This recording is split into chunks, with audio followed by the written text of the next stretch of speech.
Vamos à palavra de Jesus. Obrigado, querido. Deus te abençoe. Evangelho de Jesus segundo escreveu João, capítulo de número 13, versículo de número 14. Eu quero dividir um texto da palavra de Deus com você, a partir de um tema liderança. E eu acredito ser muito oportuno essa palavra para essa manhã sobre liderança, ainda que não estejamos em uma reunião de líderes, mas nós iremos falar de liderança a partir do ministério de Jesus. E liderança é algo para a vida e nós iremos entender nessa manhã. Evangelho de Jesus, segundo escreveu João, capítulo de número 13, versículo de número 14. Quem achou, diz amém.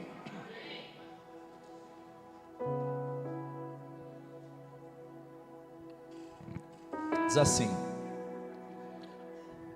Ora, se eu, Senhor e Mestre, vos lavei os pés, vós deveis também lavar os pés uns dos outros, porque eu vos dei o exemplo para que, como eu fiz, façais vós também. Na verdade vos digo que não é o servo maior do que o seu senhor, nem o enviado maior do que aquele que o enviou. Se sabeis essas coisas, bem-aventurados sois, se a fizerdes. Versículo de número 17, eu quero ler de novo, porque é muito interessante. Parece que é o desfecho do que Jesus está dizendo aqui. Se sabeis essas coisas, bem-aventurados sois, se as fizerdes. Amém? Hoje eu quero falar sobre liderança a partir do ministério de Jesus. A primeira coisa que nós precisamos ter em mente é que Jesus, ele tinha uma unção, mas ele também tinha uma função. Quando nós observamos o início do ministério de Jesus, a partir dos seus primeiros dias discorrendo ali na região da Galileia, quando ele vai para o templo, na verdade, ele abre o rolo de Isaías no capítulo de número 61, e ali se cumpre a profecia de Isaías que havia profetizado cerca de 600 anos antes, dizendo: o Espírito do Senhor Jeová está sobre mim, porque Ele me ungiu. Diga, Ele me ungiu. Está aqui o versículo que embasa o que eu estou dizendo. Jesus tinha uma unção, mas ele também tinha uma função. E qual era a função de Jesus? Jesus era mestre, Jesus era líder. Então o ministério de Jesus foi discorrido através dessa unção e também através da sua função de liderar pessoas. Por onde Jesus passava, ele chamava pessoas para segui-lo. Por onde Jesus passava, às vezes ele parava para ensinar pessoas. Ele era mestre, ele era um enviado de Deus, mas ele precisava deixar um legado. E foi através da liderança de Jesus que o evangelho chegou até nós. Você já parou para pensar nisso? Foi através do preparo de Jesus a outros homens que o evangelho chegou até nós. Nós sabemos que tinham 70 discípulos que eram mais distantes, tinham 12 discípulos que eram um pouco mais próximos, tinham 3 discípulos que eram bem mais próximos, e tinha um que foi o único que foi até o final com Jesus. E nós iremos falar disso um pouquinho para frente. Então, o ministério de Jesus foi discorrido a partir de liderança. Alguém diga liderança.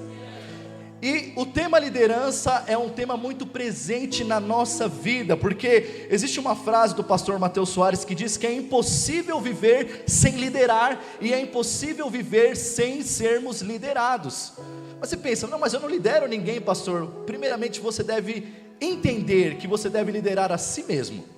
Se você não lidera a si mesmo, você é uma pessoa perdida, descontrolada, uma pessoa que não é programada, porque nós precisamos liderar a nossa vida, o nosso tempo, a nossa alimentação, precisamos liderar os nossos sonhos, os nossos pensamentos, as nossas ações, as nossas reações e até mesmo os nossos impulsos. Então falar de liderança é falar de todos nós que estamos presentes aqui, porque se você não lidera ninguém, você deve liderar a si mesmo, para que você tenha uma vida feliz e abençoada, sim ou não? Quem entende isso? É impossível viver sem liderarmos ou sem sermos liderados. É bom liderarmos a nossa vida e é bom sermos liderados por alguém, para que nós possamos aprender com pessoas que têm algo a nos ensinar. Tudo melhora quando um líder melhora, sua vida melhora quando você melhora. Começando pelos seus pensamentos, começando pela sua devoção, começando por tudo que você deseja fazer. Se você está bem emocionalmente, fisicamente, espiritualmente, você está pleno. Alguém diga pleno. Na alma, no corpo e no espírito. Se você melhora nessas 3 áreas da sua vida, tudo à sua volta, você pode ter certeza que vai melhorar. Mas algo muito importante que eu quero chamar a sua atenção nessa manhã é que toda liderança ela passa por processos. E não são processos fáceis que forjam a nossa vida. Não são processos simples que formam o nosso caráter. Toda liderança ela passa pelo processo da dor, do caos e da incerteza. Liderança envolve essas três coisas: dor, caos e incerteza. Então quando o caos vier sobre a sua vida, não fuja. Alguém diga: não fuja. Você está fugindo dos desafios que a vida tem te proporcionado? Você está fugindo das provas as quais Deus tem trazido para você viver nesse tempo? Quando vier o caos, não fuja. Mas ouça bem isso, entenda que são em momentos como esses que líderes são necessários. São em momentos de caos, de dores e de frustrações que líderes crescem. Nós não crescemos no conforto, sim ou não? Quando está tudo bem, a gente fica na zona de conforto, a gente vive uma vida tranquila, os boletos estão pagos, estou com saúde, não estou precisando melhorar. A gente está igual aquele cara que Jesus contou a parábola: agora folga minha alma. Folga, está tudo certo. E Jesus diz: louco, essa noite pedirão a sua alma. Nós crescemos e nós precisamos entender isso. Por mais que nós ouçamos isso, por mais que pareça retórico e poético, Deus envia provas muitas vezes, porque é no momento da dor, é no momento do caos e da incerteza que Deus está melhorando você. Deus está rasgando o seu coração. Deus está trazendo um entendimento novo para a sua vida. Então diga assim: eu não vou desistir, eu não vou retroceder, eu vou continuar, porque são em momentos como esses que Deus levanta homens e mulheres cheios do Espírito Santo para fazerem a diferença nessa geração. O líder aparece quando tem crise. Ele precisa falar: opa, tá tudo certo, nós vamos chegar lá. Mais ou menos quando eu preguei aqui sobre Paulo na tempestade, Paulo veio com pão no meio da tempestade. Paulo está dizendo: ei, vocês estão achando que vocês vão morrer? Pera um pouquinho ainda, porque aquele que fez a promessa é fiel, e nós vamos chegar no nosso destino para a glória de Deus. Vamos chegar.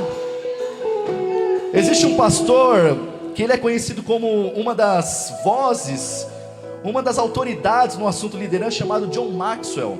John Maxwell diz o seguinte: líderes enxergam antes e enxergam depois. É por isso que o líder não desiste. Ele não está enxergando agora, ele não está enxergando o que está acontecendo hoje, ele não vive por sensação. O líder, ele é caminhar, ele é direcionado pela visão, ele é direcionado pelo Espírito Santo. Então são em momentos como esses que os líderes crescem, porque eles não enxergam o hoje, eles não ficam presos na dor do agora, eles enxergam o alvo. Existe algo nos esperando no nosso amanhã.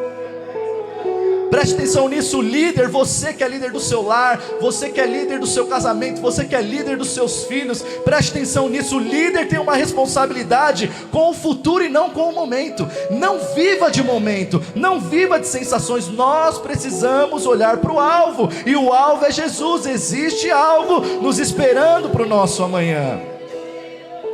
E aí John Maxwell continua dizendo que quando você lidera, você não pode liderar apenas para o hoje, mas você precisa pensar no futuro. É mais ou menos isso que eu estava dizendo. Ele diz assim: ó, liderar não é uma cadeira que você se assenta e diz: eu construí o meu futuro. Sabe por quê? Liderança tem a ver com continuidade. Tudo que você faz agora, o hoje, reverbera no amanhã. Se você negligencia algo na vida dos seus filhos hoje, vai reverberar no amanhã. Ou se você constrói algo na vida dos seus filhos hoje, vai reverberar para a sua vida amanhã. Quando se lembra que a gente já ouviu aqui uma frase bem legal? Eu não lembro quem veio pregar o ofertório aqui, mas falou: ó, não reclame do que você vive hoje, porque o que você vive hoje certamente é uma semente que você plantou lá atrás. Hoje nós somos o resultado das nossas escolhas do passado. Mas fica tranquilo, porque você não vive de passado, você vive de presente. Se a sua colheita não foi boa no passado, ainda existe uma terra esperando, uma terra frutífera para você jogar semente. Sabe por quê?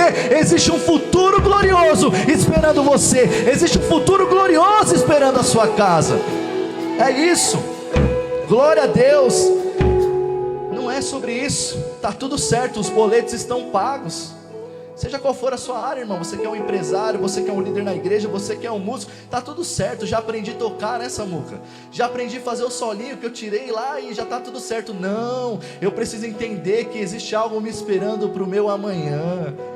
Então eu não posso sentar numa cadeira e dizer: descansa minha alma. Não, a gente tem uma responsabilidade com o futuro. Existe um provérbio judeu que diz assim, que quem planta tamareira não comerá tâmaras. Já ouviu esse provérbio judeu? Por quê? Uma tamareira, ela demora cerca de 20 anos para dar frutos. Então certamente alguém que planta tamareira às vezes não vai comer tâmaras, mas ele não planta pensando em se alimentar, ele planta pensando naqueles que virão posteriormente. Ele planta tâmaras pensando nos seus filhos, pensando nos seus netos, nos seus bisnetos. Nós precisamos ter uma responsabilidade com o amanhã, irmãos, não com o agora. Não somos uma geração imediatista, não somos uma geração que caminhamos pela nossa alma e por sensações. Somos uma geração que temos responsabilidade com o futuro. Ouça isso, alguém estava pensando em você, mesmo antes de você nascer. Alguém estava pensando em você. Como assim? Me explique direito isso aí, pastor. Alguém estava plantando o evangelho, dizendo: aqueles que virão depois serão alcançados por uma semente pequenininha que caiu na terra. Já parou para pensar nisso? Quando você evangeliza alguém, um pequenino, sabe o que você está fazendo? Você está fazendo o que Jesus disse, que a semente, por menor que ela seja, ela pode ser do tamanho de um grão de mostarda. Se ela cair na terra, ela dá muito fruto. O que você faz hoje não deve ser motivado pelo resultado de agora, mas pelo resultado de amanhã. Quando você fala de Jesus para alguém, você está liderando, você está plantando para uma geração futura, porque um dia alguém plantou pensando em você. Agora imagine se nós fôssemos uma geração de pessoas acomodadas, a igreja está cheia, as contas estão pagas, está tudo certo. Deus não nos chamou para encher igreja, Deus não nos chamou para pagar contas, Deus nos chamou para pregar o evangelho, irmão. E existe almas sedentas lá fora, queridos. Isso precisa, irmãos, rasgar o nosso coração. Você lida com pessoas que estão perdidas, aprisionadas, e Deus está hoje gerando algo no nosso coração, porque nós não temos responsabilidade com agora, nós temos responsabilidade com o futuro. Existe esse princípio na palavra, em 1 Coríntios 3,6, a Bíblia diz que eu plantei, o apóstolo Paulo escrevendo, Apolo regou, mas quem deu o crescimento?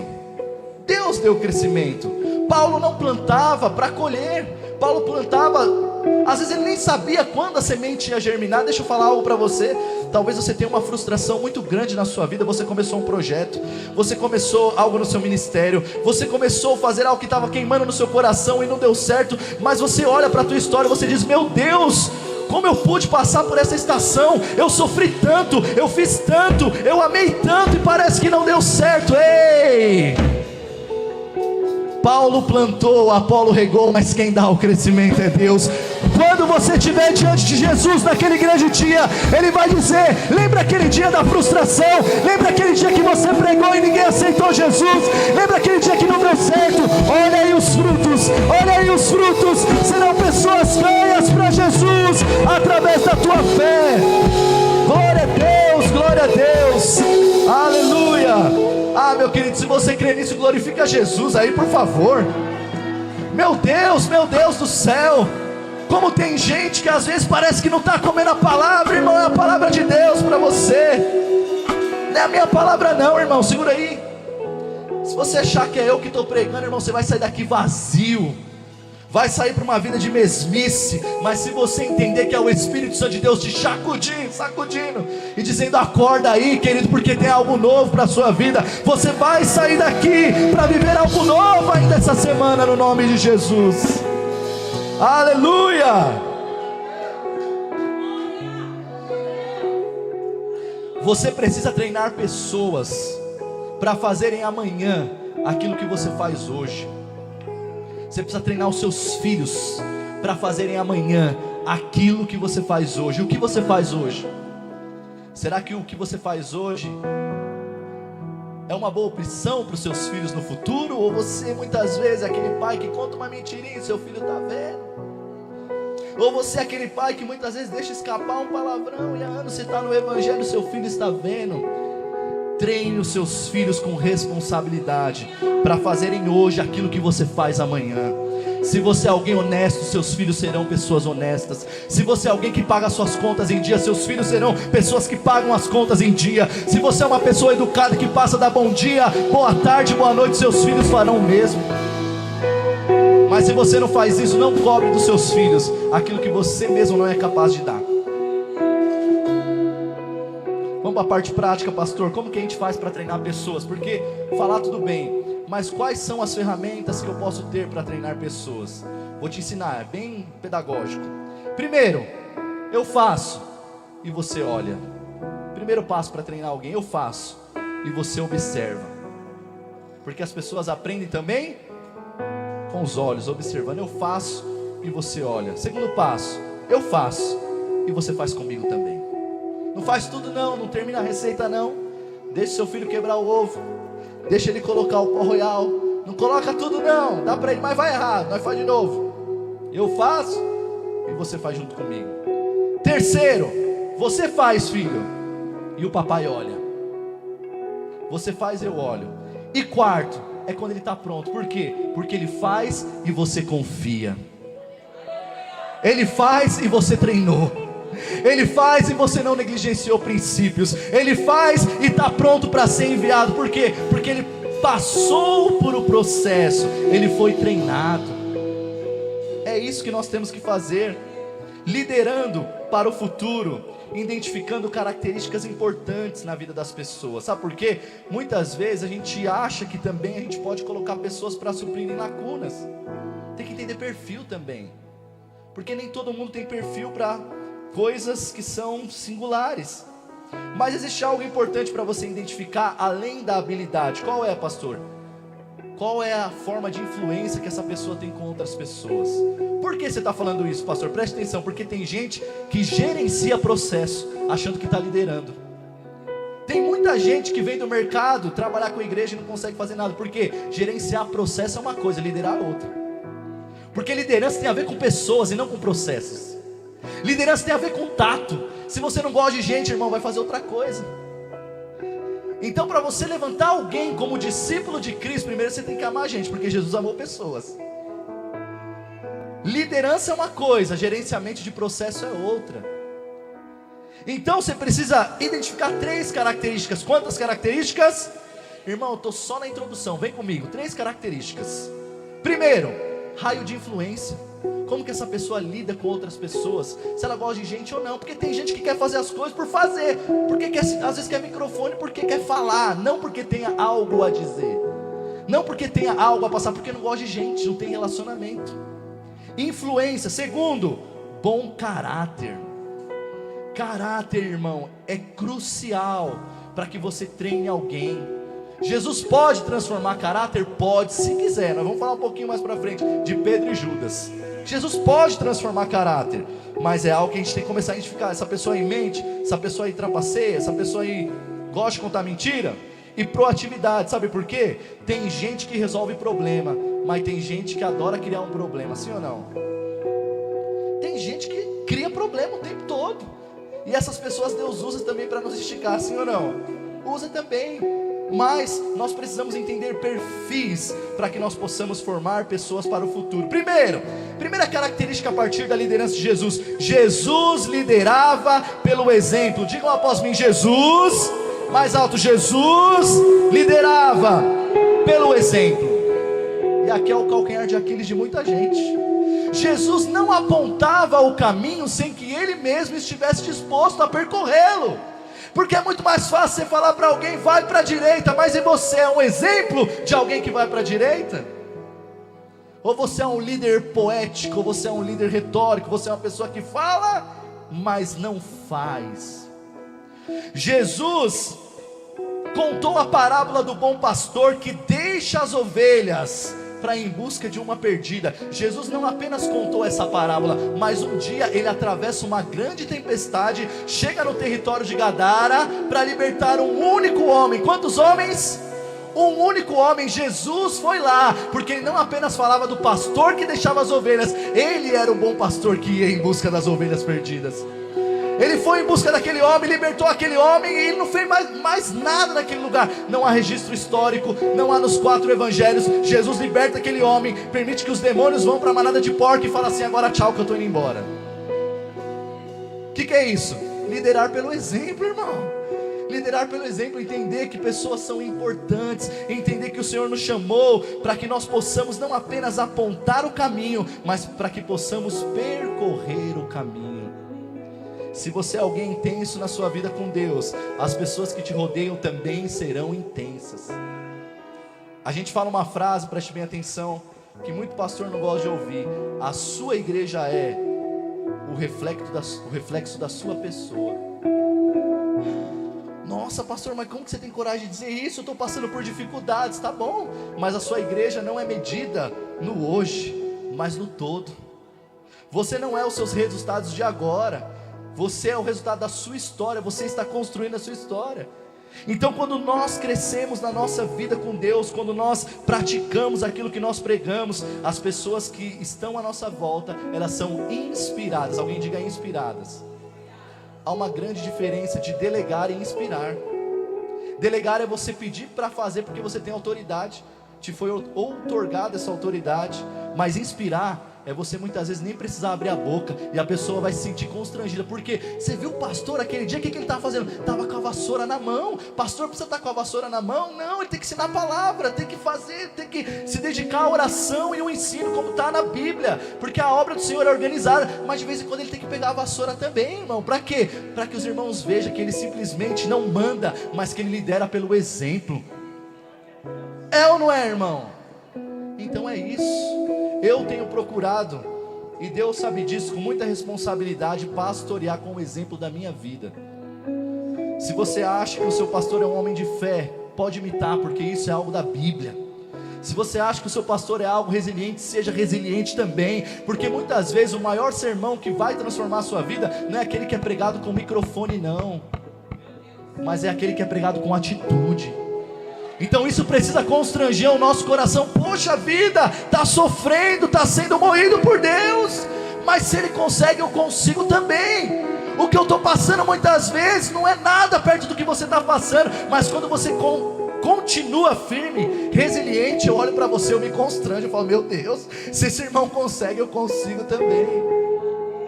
Essa era a liderança de Jesus. Jesus liderava pelo exemplo e não apenas por palavras. Segundo, Jesus liderava levando em consideração o que as pessoas tinham a dizer. Porque tem pessoas que são brilhantes, inteligentes, mas que já perderam a capacidade de ouvir as pessoas que estão à sua volta. Deixa eu te dizer algo, irmão: nunca perca a sua capacidade de ouvir. Se você pegar alguém que é deficiente visual e não auditivo, essa pessoa tem habilidades extraordinárias que muitas vezes pessoas que enxergam não têm, sim ou não? Porque o ouvido fica mais apurado, o ouvido é mais importante muitas vezes do que a visão. É forte isso ou não? Que às vezes você está vendo demais, e às vezes é necessário Deus cegar você, para que você ouça mais e enxergue menos. Porque às vezes você está caminhando pelos olhos, está vendo só coisa ruim, porque você não está ouvindo. Se você não ouve, você não enxerga. Você precisa ouvir, irmão. Deus está falando, e quando Deus endereça suas cartas através de Jesus, lá em Apocalipse, toda vez que Ele fecha uma exortação, Ele diz: quem tem ouvidos ouça, quem tem ouvidos ouça. Onde estão nessa manhã a igreja que tem ouvidos apurados pela voz do Espírito Santo? Se você está ouvindo isso, levante suas mãos nessa manhã, porque as escamas querem cair nos seus olhos, os tampões querem cair nos seus ouvidos, para que você ouça a voz do Espírito Santo de Deus falando com você. Glória a Deus. Irmão, você é pentecostal, glorifica aí em nome de Jesus. Meu Deus. Sabe por quê? Não é só sobre o barulho não, não é só quando os músicos vêm comigo não, mas são coisas profundas que estão sendo ditas. E se você não prestar atenção, irmão, sua vida vai ser a mesma. E Deus quer sacudir a sua história nessa manhã, em nome de Jesus. Deus quer sacudir a sua história no nome de Jesus. Agora ouça isso. Pastor, faz tempo que eu não ouço Deus falar comigo. Não é que faz tempo que você não ouve Deus falar com você, é porque você perdeu a sensibilidade de ouvir. Porque Deus usa pessoas que estão ao nosso redor. Nós temos na Bíblia a história de um grande oficial condecorado chamado Naamã. Quem já ouviu a história de Naamã? Naamã era um homem condecorado, respeitado na sociedade, homem de posses. E Naamã estava sofrendo de uma lepra. Você conhece a história? Sofrendo de uma lepra. E Naamã foi curado porque um dia alguém disse para ele que existia um profeta que poderia liberar uma palavra para que ele fosse curado. Naamã era alguém que tinha uma postura, preste bem atenção, debaixo, uma postura aos olhos da sociedade, mas debaixo da sua farda, a sua pele sangrava. Para as pessoas ele não tinha nada. Quando as pessoas olhavam para a farda de Naamã, as pessoas viam um estereótipo. Mas quando ele chegava na sua casa, da porta para dentro, que ele tirava a sua farda, a sua pele estava apodrecendo. E conjecturando aqui, para que o Espírito Santo grave isso no nosso coração: cuidado, Naamã, cuidado, Felipe. O lugar mais fácil para você esconder uma lepra sempre será debaixo de uma vida aparente. Naamã estava se isolando pelo orgulho daquilo que as pessoas iam pensar. Vivia uma vida de aparência, mas sangrava na sua essência.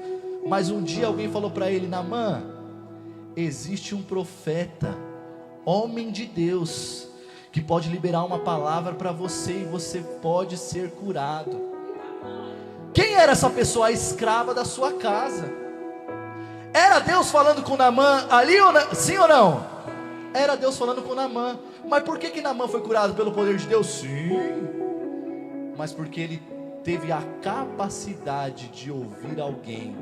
A bênção que você tanto precisa não virá quando o céu se rasgar, Deus enviar um poder muito grande, mas quando você aprender a ouvir alguém que muitas vezes é menor que você.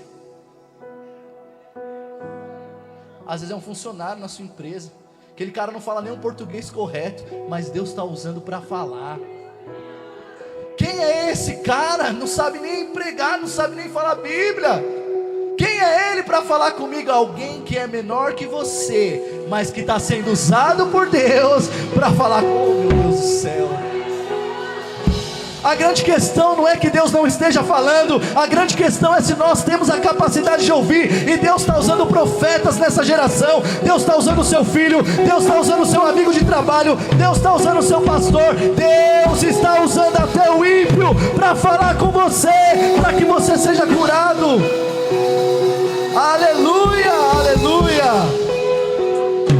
Ore andarabacanta arabaxere. Cuidado, crente. Cuidado para você ser um líder. Cuidado para você não ser um líder de visão, mas que já perdeu a audição. É melhor ser cego e ter sensibilidade auditiva do que ver e não ouvir nada.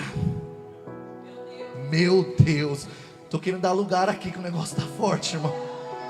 Meu Deus, glória a Deus. Jesus tinha a capacidade de ouvir pessoas. O problema é que a gente despreza quem está perto. A gente cria um estereótipo. E é assim até na vida da igreja. A gente chega na igreja aqui, poxa, que igreja legal, que igreja top, culto organizado. Aí conhece o líder, pô, que legal. Aí começa a caminhar junto. Aí começa a ver o defeito. Aí começa a ver que o cara também tem dor de barriga. Celebra mais o líder que tem 1 milhão de seguidores no Instagram do que o próprio pastor da igreja. Porque vê, mas não ouve. Vê, mas não enxerga, perdão. Ouve, mas não está escutando a voz de Deus.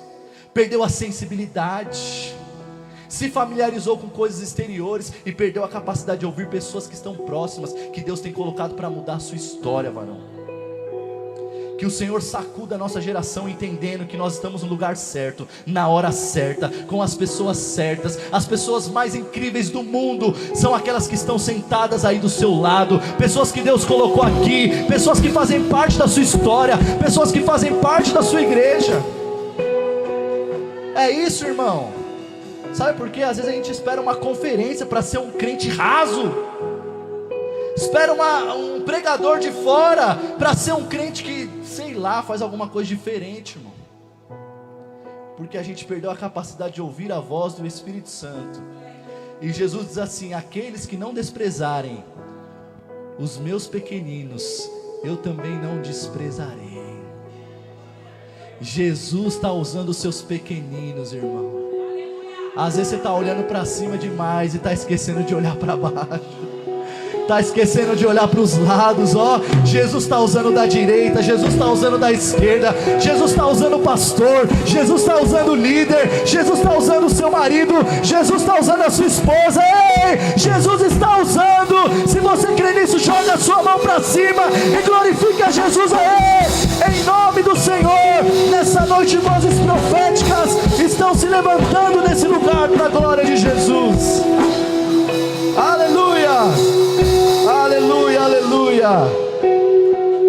Estou caminhando para o final, estou perdendo meu tempo aqui. Terceiro, Jesus liderava para desenvolver pessoas. E aqui a gente vai aprender a valorizar mais quem está conosco. Por quê? Porque pessoas não vêm prontas, pessoas são formadas. Jesus não disse assim: ide e achai discípulos. Jesus diz: ide e fazei discípulos. Porque fazer discípulo dá trabalho, irmão. Fazer discípulo é às vezes você falar de novo esse cara com essa conversa. De novo, porque Deus quer usar a sua vida para transformar a história dele. Mas sabe o que a gente faz? Pô, esse cara é mó mala, velho, que cara chato. Às vezes a gente está cansado. Mas Jesus não, Jesus era um líder paciente.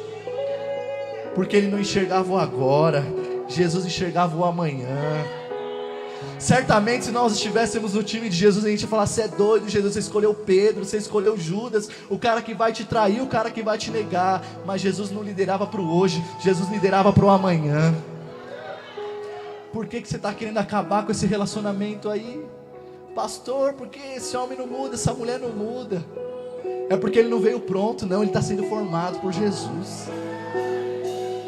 E talvez o processo dele na olaria de Deus demore mais que o seu processo, porque você entende mais rápido. Ele entende um pouco mais devagar, mas ele vai entender também.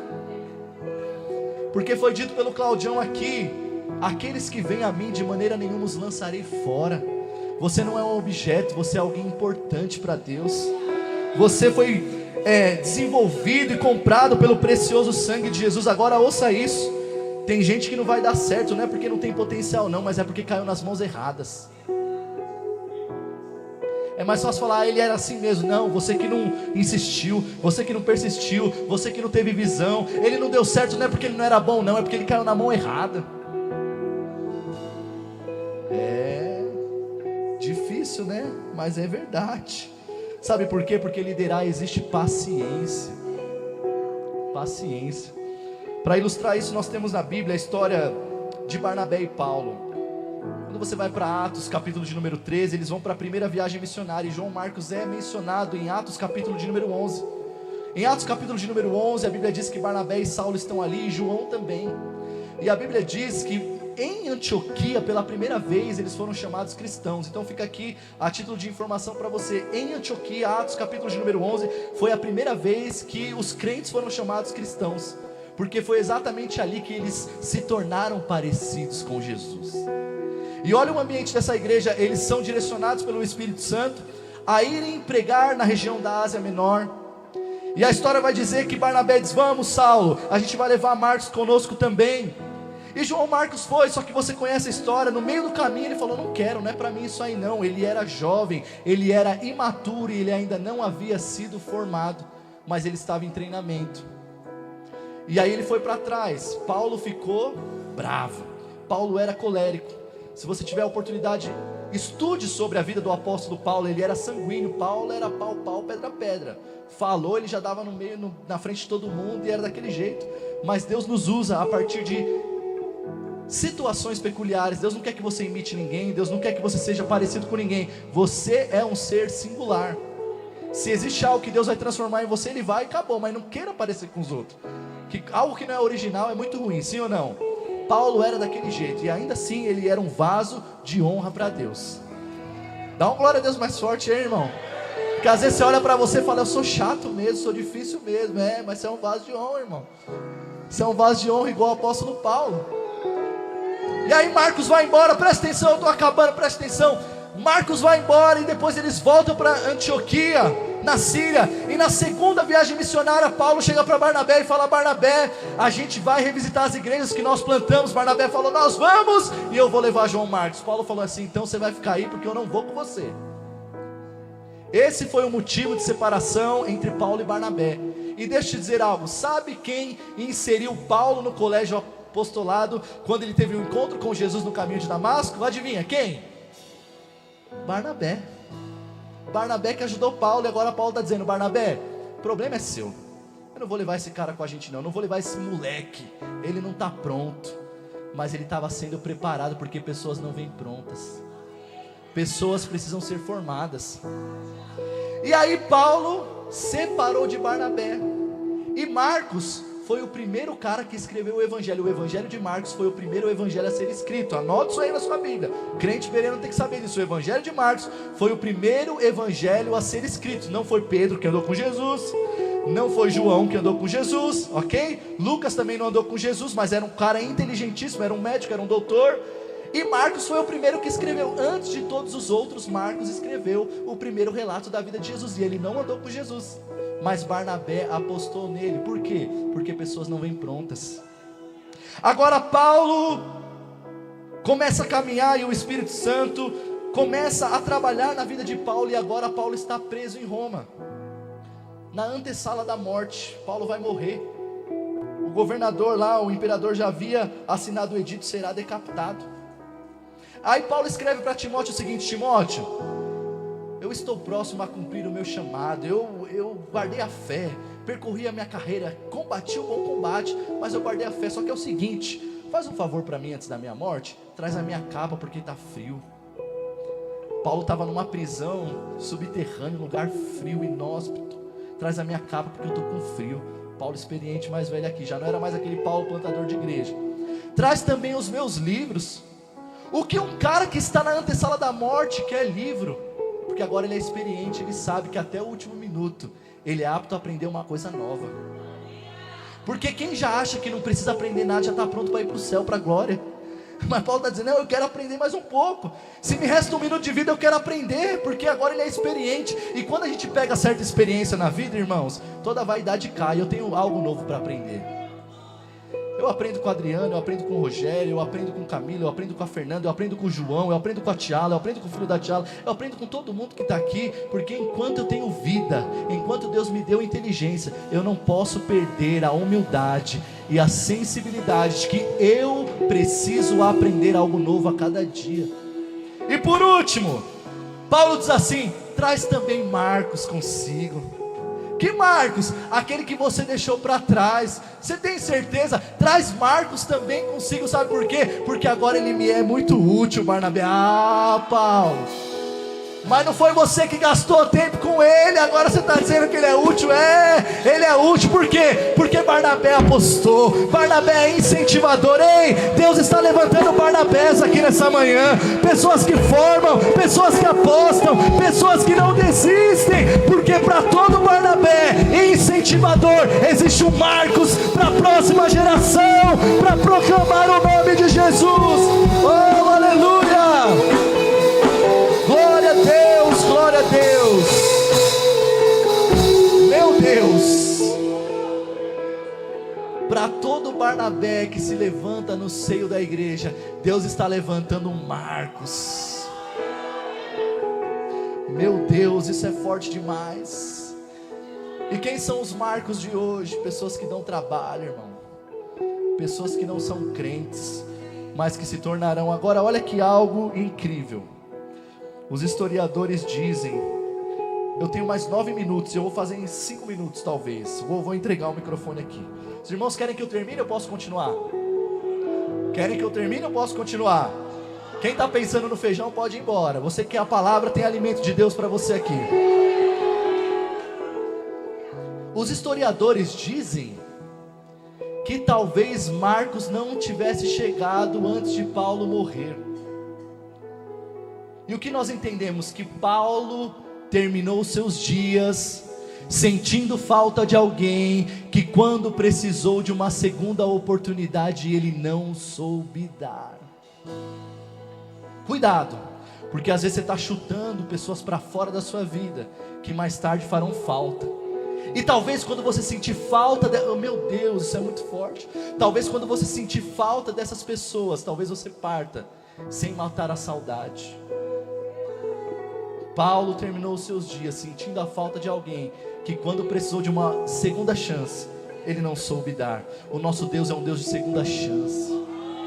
O nosso Deus é o Deus de tente mais uma vez, faça mais um pouquinho, insista mais. Por quê? Porque a glória da segunda casa sempre é maior do que a primeira.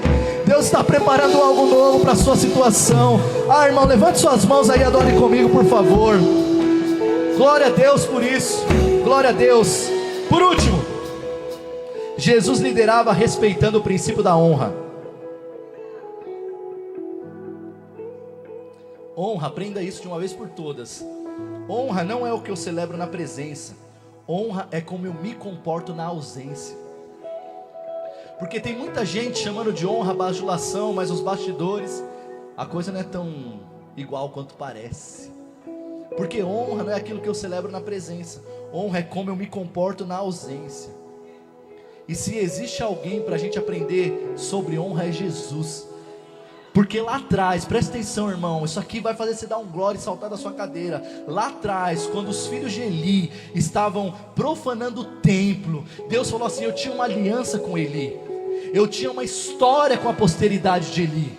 Mas porque Eli manchou o templo, permitindo que os seus filhos metessem a mão no sacrifício, porque Eli permitiu que os seus filhos fizessem orgia no altar, eu estou fazendo com que o sacerdócio da posteridade de Eli caia.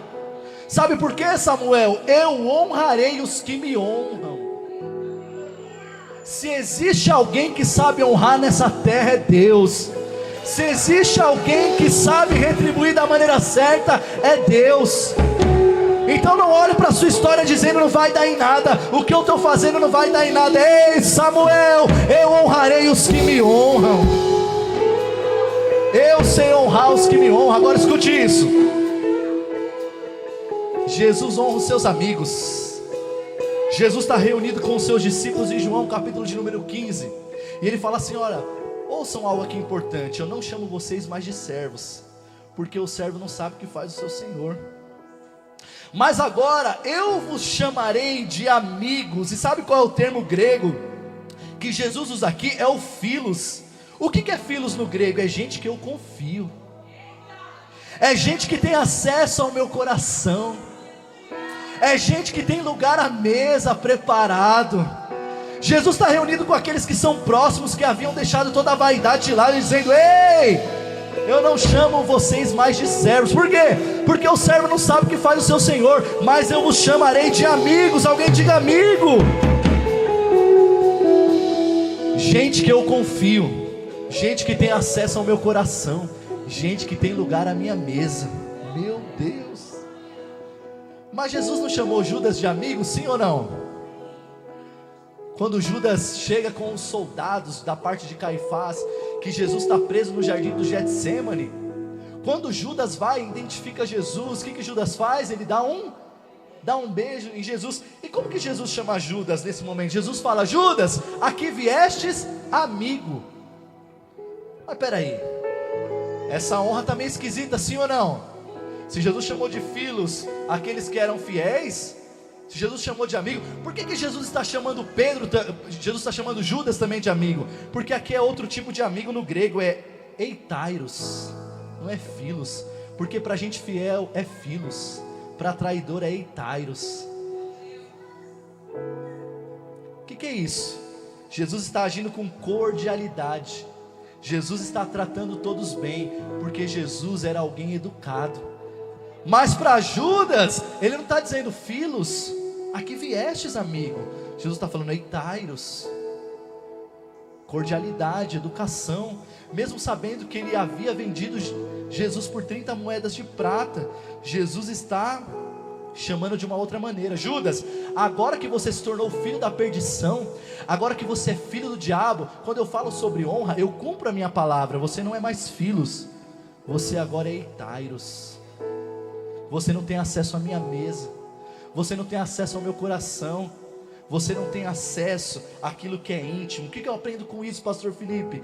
Trate todos bem, mas aprenda a honrar só os leais.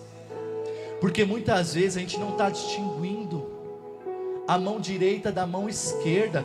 Trate todos bem, tenham comunhão com todos, mas aprenda a honrar só aqueles que são leais. Filhos, gente que tem acesso à minha mesa, à minha casa e ao meu coração. Agora, para fechar, irmão, Jesus entende sobre honra, sim ou não? Qual foi o único discípulo que ficou com Jesus até o final? Quem? João. Pedro falou: Jesus, eu vou contigo até a morte. Jesus fala: Pedrão, você não sabe nem o que você está falando, cara. Porque essa noite, antes que o galo cante, você me negará 3 vezes. Mas João estava no pé da cruz. Quando Jesus estava sangrando, as pessoas estavam dizendo: se tu és rei dos judeus, deixa-te daí, esse homem não salvou a si mesmo, quer salvar a nós. E aí Jesus olha lá, e quem está com Maria?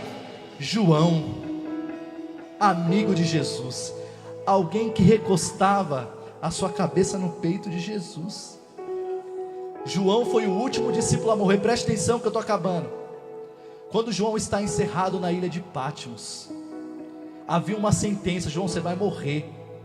João, acabou para você.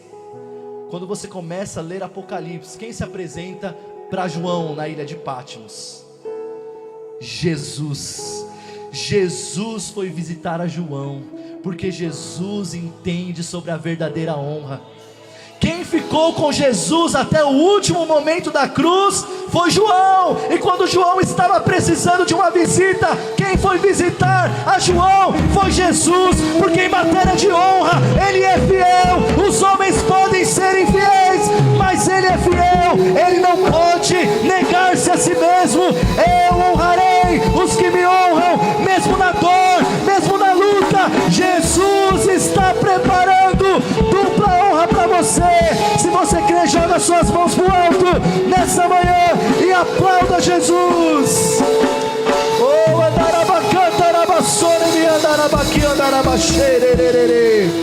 Oh, oh, eu honrarei os que me honram. Deus está levantando uma geração que será honrada nessa igreja, não por homens, não por ouro, nem por prata, mas por aquele que é fiel para todo sempre. Oh, aleluia, aleluia. Glória a Deus, glória a Deus. Meu Deus, é por isso que nós não desistimos. É por isso que nós não nos cansamos quando alguém não reconhece o nosso trabalho. Porque o Senhor é fiel. Diga: Deus é fiel. Diga: Deus é fiel. Ele está contemplando o teu choro, Ele está contemplando a tua lágrima, Ele está vendo o seu esforço, Ele está vendo que você ama a obra, que você ama a palavra, e Ele honrará os que o honram. Fique de pé nessa manhã em nome de Jesus.